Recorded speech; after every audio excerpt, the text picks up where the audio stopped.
ప్రజలకిచ్చిన గ్యారెంటీలను ఎగవేయడానికో ఈరోజు ఇది పెట్టలే.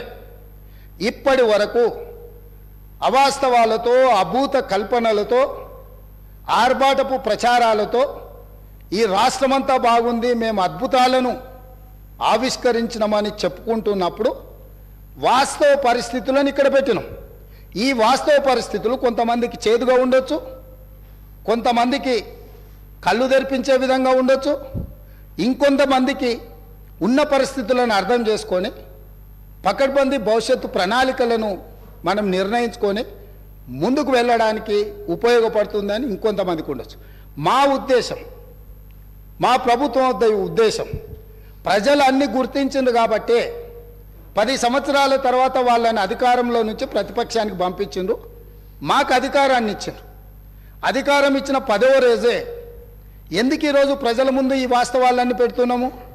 ప్రజలకు నిజాలు చెప్పి మనకున్న పరిస్థితిని వివరించి కష్టమైన ఈ ప్రభుత్వం నిస్సహాయులకు సహాయాన్ని అందిస్తుంది, అర్హులైన వాళ్ళకు అవకాశాలు ఇస్తుంది, మీకు అండగా నిలబడుతుంది అని చెప్పడానికి ప్రభుత్వం ప్రయత్నం చేస్తుంది అధ్యక్ష. ఇందులో ఎవరు వ్యక్తిగతంగా తీసుకోవాల్సిన అవసరం లేదు అధ్యక్ష. దీంట్లో ఏముంది? మేము ఈ మొత్తం నివేదికలో ఎక్కడైనా 42 పేజీల నివేదికలో ఎవరినైనా నిందించినట్టు కానీ, ఎవరినైనా వ్యక్తిగతంగా దూషించినట్టు కానీ ఇక్కడ నివేదికలు ఉన్నాయి అధ్యక్ష. మాజీ మంత్రి గారు మాట్లాడతారు, పక్క రాష్ట్రాల నుంచి, పక్క రాష్ట్రంలో పనిచేసిన నుంచి సమాచారం సేకరించిందని. ఇదేనా పద్ధతి అధ్యక్ష? 10 సంవత్సరాల నుంచి తెలంగాణ నిర్మాణం కోసం అహర్నిశలు కష్టపడి పనిచేసిన మన రాష్ట్ర అధికారులను ఈ రకంగా అవమానించడం కరెక్టా అధ్యక్ష?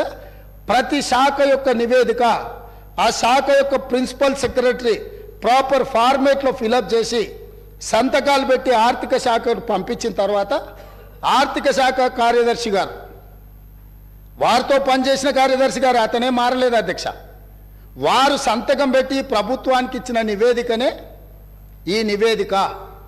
కాబట్టి వారికి ఏమైనా అనుమానాలు ఉండి వారిలాగానే మిగతా వాళ్ళు కూడా వ్యవహరిస్తారని ఏమైనా అపోహలు ఉంటే తొలగించుకోండి. కొత్త ప్రభుత్వం ఏర్పడ్డప్పుడు వేలాది మంది మమ్మల్ని వచ్చి కలుస్తారు అధ్యక్ష. మేము మీలాగా కక్షాపూరితంగా కలవడానికి వచ్చిన వాళ్ళను అగౌరవపరిచే విధంగా, అదేవిధంగా వాళ్ళని తక్కువ చేసి చూపించే విధంగా ఇట్లా చేయము అధ్యక్ష. ఒకవేళ అట్లనే అనుకుంటా అధ్యక్ష, ఒక్క మాట అడగదలుచుకున్నా, మీరేదో వివరాలు బయట పెడతామని అంటారు, నేను ఒక ఫోటో మీకు చూపించదలుచుకున్నా అధ్యక్ష. ఈ ఫోటో చూడండి. వీరు ఇక్కడ పక్కన ఉన్నాయన డాక్టర్ వైఎస్ రాజశేఖర రెడ్డి గారు కీర్తిశేషులు. ఈ పక్కన ఉన్నది ఎవరో మీకు తెలుసు కదా అధ్యక్ష. వీరు ఆ రోజు స్వయంగా వెళ్ళి ఆనాటి ముఖ్యమంత్రి గారిని వ్యక్తిగతంగా కలిసి వాళ్ళ మధ్యలో ఏం చర్చ జరిగిందని నేను వివరాలలో జోలికి వెళ్ళదలుచుకోలేదు అధ్యక్ష.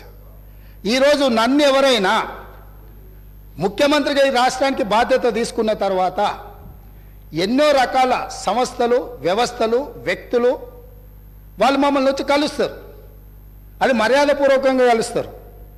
మేము కూడా ప్రధానమంత్రి గారిని కలవాలని, ఈ దేశ ప్రధానమంత్రిని కలవడం ముఖ్యమంత్రిగా నా మంత్రివర్గ సహచరుల యొక్క బాధ్యత అని చెప్పి ఈ రాష్ట్రం నుంచి కేంద్రంలో మంత్రిగా వ్యవహరిస్తున్న కిషన్ రెడ్డి గారికి నేనే స్వయంగా ఫోన్ చేసిన.